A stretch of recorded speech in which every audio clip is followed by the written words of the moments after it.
एक ऐसा सन्यासी जो अपने वैराग्य, ज्ञान, विवेक, ध्यान, साधना की सुगंध से प्राणी मात्र को आत्मानंद की अनुभूति करा रहा है।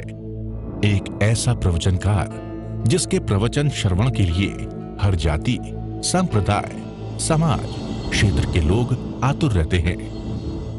एक ऐसा आत्मार्थी संत जो श्रमण संस्कृति की लौ को भौतिकता की चकाचौंध में भी निरंतर प्रज्वलित रखने हेतु संकल्पित है। एक ऐसा आध्यात्म योगी जो अपनी ध्यान साधना के द्वारा पूरे विश्व को सुख, शांति, समृद्धि का मार्ग दिखा रहा है। एक ऐसा महासाधक जो भारतीय ऋषि परंपरा को पुष्ट रखते हुए साधनारत है। एक ऐसा समाज सुधारक जो अपनी परंपराओं के निर्वहन के साथ सामाजिक विसंगतियों, कुरीतियों, आडंबरों पर वैज्ञानिक तरीके से प्रहार कर रहा है। ऐसे महान व्यक्तित्व का नाम है आचार्य सम्राट पूज्य श्री शिव मुनि जी महाराज साहेब। पंजाब के मलोट मंडी में 18 सितंबर 1942 को ननिहाल रानिया ग्राम में मातुश्री विद्या देवी की पवित्र कुक्षी से जन्मे व पिता श्री चिरंजी लाल जैन के संरक्षण में पले 30 वर्ष की आयु में राष्ट्र संत श्रमण संघीय सलाहकार श्री ज्ञान मुनि जी महाराज साहेब के हाथों से संन्यास ग्रहण करने वाले इस सन्यासी को 9 जून 1999 को अहमदनगर में आचार्य पद से नवाजा गया। आप श्रमण संघ में दीक्षित एक सर्वश्रेष्ठ ध्यानी, योगी, साधक, साधु रत्न हैं। विभिन्न समाज सेवी संस्थाओं, संघ, संगठन व विश्वविद्यालय आदि ने आपको सम्मानित कर सात्विक गौरव की अनुभूति कर रहे हैं। साधना, ध्यान आज विश्व का सर्वाधिक चर्चित विषय है। केवल भारत में ही नहीं बल्कि विश्व के हर कोने में ध्यान के प्रति आकर्षण है। आत्मा शब्द नहीं, आत्मा अस्तित्व है और ये जान लेना आत्मा को किसी की कोई आवश्यकता नहीं। जीवात्मा अकेला है, अनंत काल से अकेला है। भगवान महावीर की मूल साधना आत्मा और शरीर की भिन्नता, जीव व अजीब का ध्यान।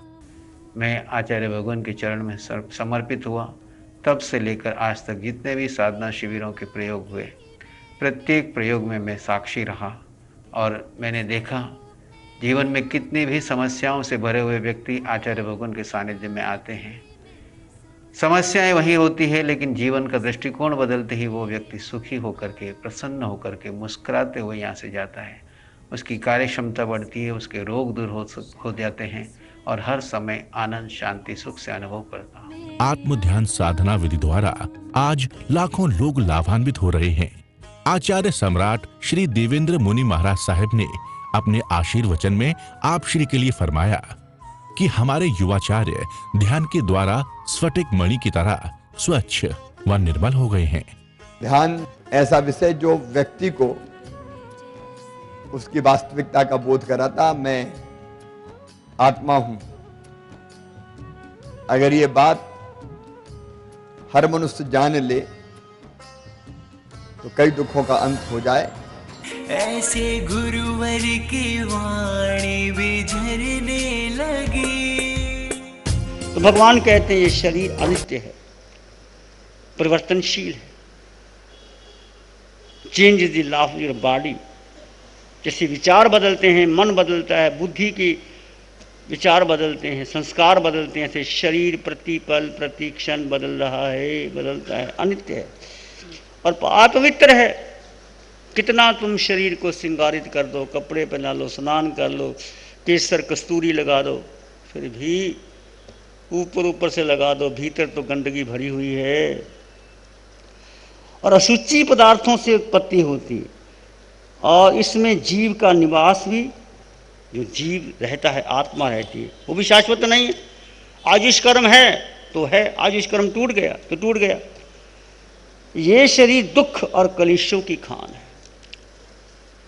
हमें लगता है ये शरीर दुख और कलेशों की खान है? लगता है कभी? नहीं लगता। शरीर ही सुख देता है, शरीर से आराम होता है, भूख लगती है, भोजन करते हैं, बड़ा अच्छा लगता है। कोई प्रतिष्ठा मिल जाती है, बहुत अच्छा लगता है। कानों को संगीत सुनाई मिलती है, बहुत अच्छा लगता है। आंखों को रूप अच्छा लगता है, नासिका को सुगंध अच्छी लगती है, जिह्वा को स्वाद अच्छा लगता है, शरीर को स्पर्श अच्छा लगता है। ये पांचों इंद्रियों के 23 विषय 240 विकार ने हमें जन्म और मरण के चक्कर में डाल रखा है। सारा शरीर है। तो ये भगवान की वाणी को समझो। क्या है भगवान की वाणी? क्या है शरीर का सार? जो भोजन किया वही भोजन पचता है, भोजन नली में जाता है, नीचे आ जाता है। जो सार है वो क्या बन जाता है? हड्डी, मांस, मज्जा, रक्त, बल, वीर्य। और निस्सार है वो निकलता है, और निकलते भी देखा नहीं जाता विष्टा। पशुओं की विष्टा तो, गौ की गोबर के तो घर में लीपा जाता है। पुराने ज़माने में गोबर की मूत्र, गोबर का जो चौके में लीपा जाता है, गाय का गोबर काम आता है। सब चीज़ काम आती है पशु पक्षियों की। चमड़ी भी काम आती है, दांत भी काम आते हैं, मलमूत्र भी काम आता है। मनुष्य का कुछ भी काम नहीं आती। फिर भी कहा है मनुष्य का जीवन श्रेष्ठ। वो श्रेष्ठ शरीर की दृष्टि से नहीं है, उसके भीतर जो तुम हो, तुमने उसको पहचाना नहीं तो जीवन बदतर ही बदतर है। इस सार को समझो और जानो। जब भी मोह आए शरीर पर तो किसको याद करो? भगवान महावीर और बुद्ध। किसी को वासना आती थी तो मरघट पे ले जाते, दिखाते, देखो वो सुंदरी, तो नर्तकी जिसके इशारों पर हजारों हजार युवक नाचते थे, जिसके एक इशारे पर धन के ढेर लग जाते थे, जो बड़े बड़े सेठ, साहूकार, युवक, राजा महाराज उनको पूजते थे, उनको बुलाते थे। आज उनको सौंदर्य नहीं रहा, आज उनका शरीर साथ नहीं देता, वृद्ध हो गए, वो कला समाप्त हो गई। और उनको ही क्या करते? शमशान में राख बन गई। देखो वही खोपड़ी, वही शरीर, वही आंखें, क्या है इसका निस्सार क्या है? भगवान बुद्ध बार बार भिक्षुओं को याद दिलाते थे। देखो वैराग्य उत्पन्न होने के लिए जब कभी आपको लगे तो शमशान घाट में जरूर चले जाना।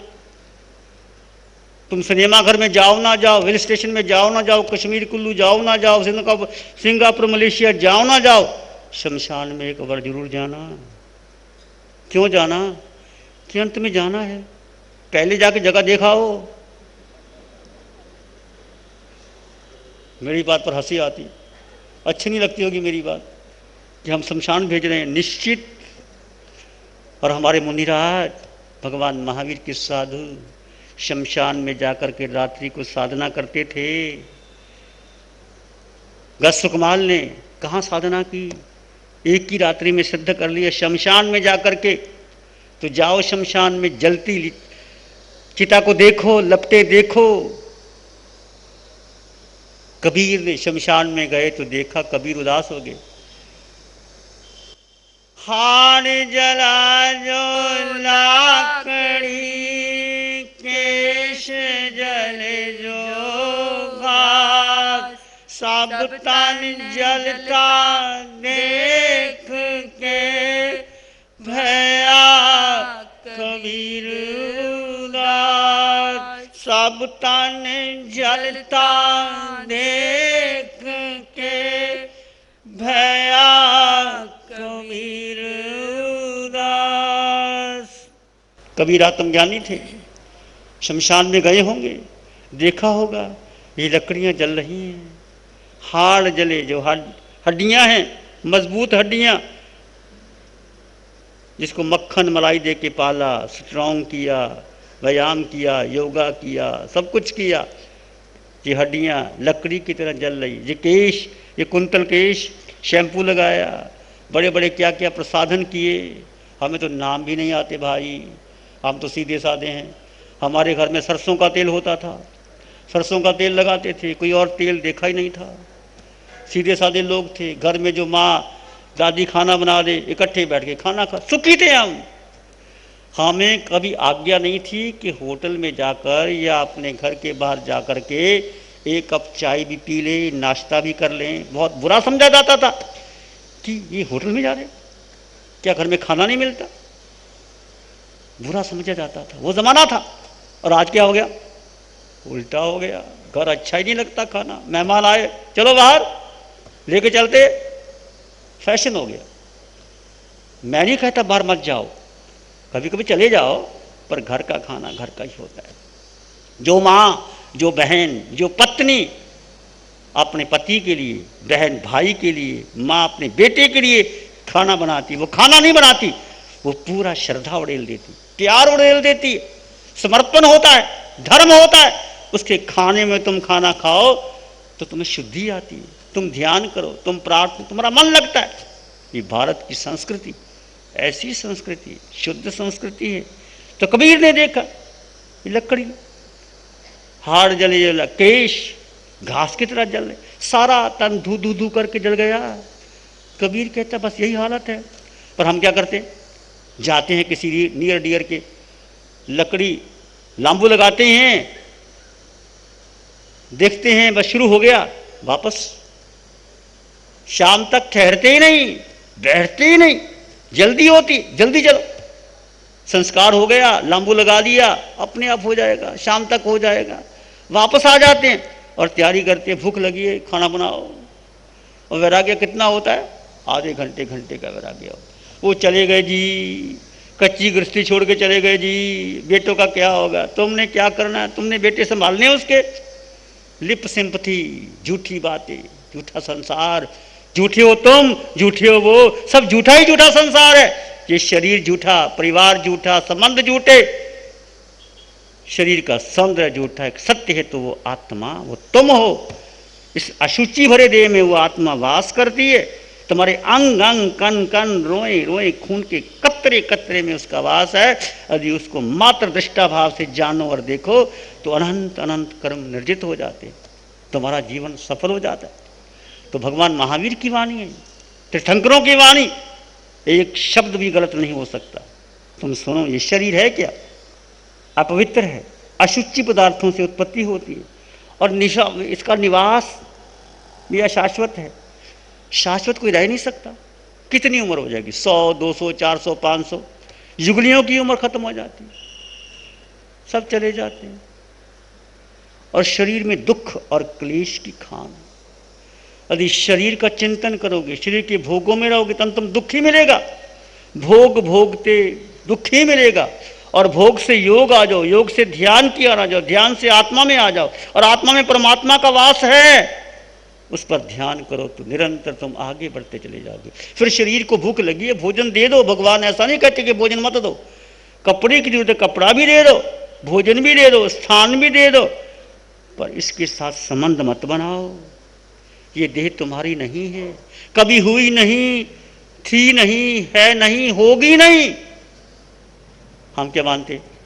मैं शिव मुनि, मैं ऐसा, मैं ऐसा, ये सब थोथा, थोथी बातें, थोथा पंडित, थोथी वाणी, थोथी हरिबिन सभी कहानी। यदि मंदिर में परमात्मा ही नहीं, प्रतिमा ही नहीं है, तो मंदिर कितना बढ़िया बना लो। थोथी वाणी, थोथा पंडित, थोथी वाणी, थोथी हरिबिन सभी कहानी। परमात्मा नहीं है तो पंडित क्या करेगा, वाणी क्या करेगी, प्रतिमा क्या? अपने जीवन को सार्थक बनाओ। अशुचि भावना का ध्यान करना, का चिंतन करना, इस शरीर पर चिंतन करना। ये श्वास आती है जाती है, जैसे बारिश की रिमझिम बरसने लगी, ऐसे गुरुवर की वाणी भी झरने लगी। ध्यान करेंगे, आंखें बंद, मन वचन काया शांत, शरीर शांत, विचार शांत, सृष्टि शांत, वातावरण शांत, हर दिशा हर किनारा शांत शांत शांत। सिर के सिरे से पांव के अंगूठे तक अपने भीतर शुद्ध चेतना का एहसास कीजिए। तुम केवल आत्मा हो।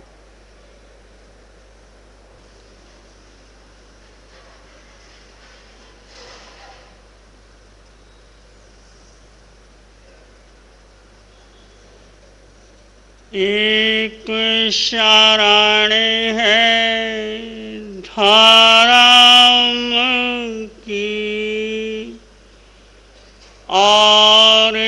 शरण नहीं कोई, सत्य वचन के तेज से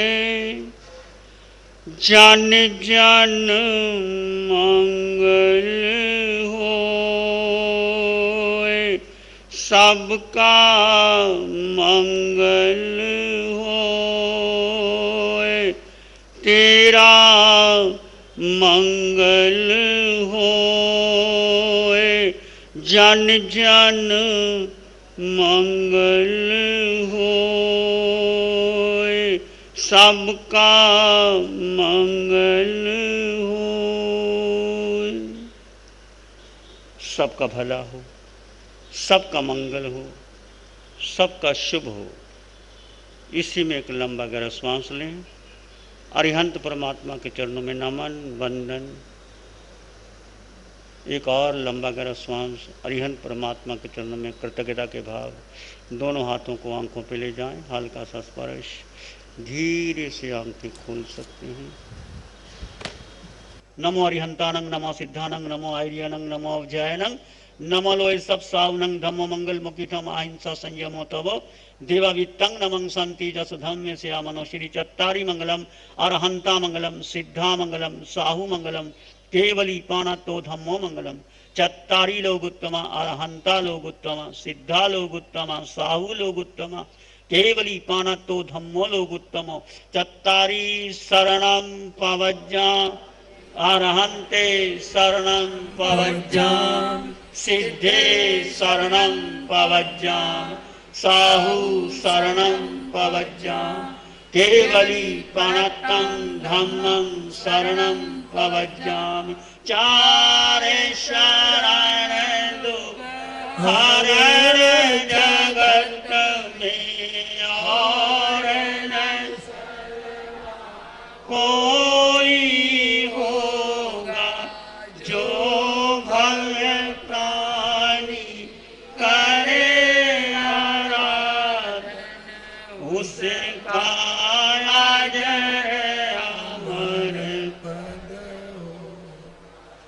उसका सदा ही मंगल होगा।